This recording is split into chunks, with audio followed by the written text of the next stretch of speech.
39 lives lost in a political rally stampede no one saw coming.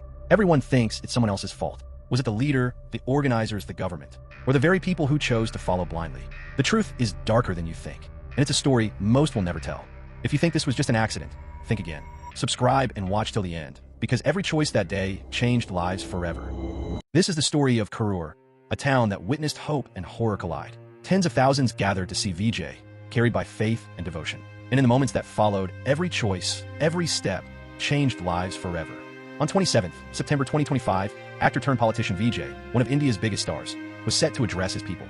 Tens of thousands gathered in Karur under the unforgiving heat. Hours of waiting, little water, no shade, no relief.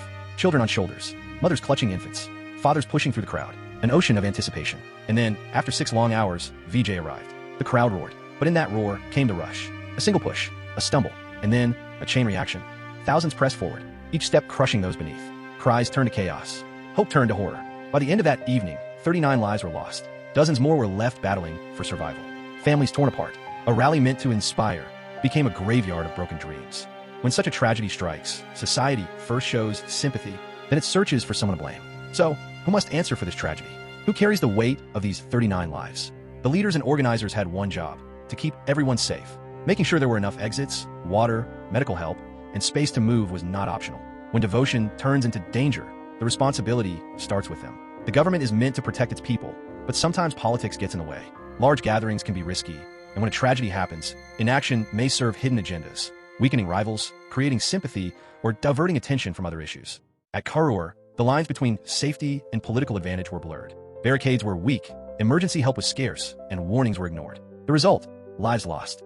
And then comes a harder question. What about the guardians, the parents who brought their children into suffocating crowds? The families who pushed their loved ones to witness Vijay, ignoring the risks? Did blind faith and hero worship drown out common sense? Shouldn't courts treat this as seriously as organizer negligence, holding guardians accountable for risking children's lives? Participation is not just a right, it is a responsibility. Citizens must weigh loyalty against life itself. The truth is more complex. Responsibility does not rest on one man, one party, or one system. It rests on all of us, on the leaders who call, the governments who fail, the guardians who gamble with children, and the people who follow blindly, without asking if their lives are safe. The Karur Stampede is not just an Indian tragedy, it is a human tragedy. Across the world, in stadiums, concerts, pilgrimages, and rallies, the lesson is the same. Crowds are not numbers. They are lives. Lives that deserve safety, dignity, and protection. Who truly bears the responsibility? The leaders, the government, the families, or all of us? Tell us what you think in the comments. Share this video with those who need to know the truth. And subscribe for more stories that uncover the choices, the failures, and the truths most will never dare to speak.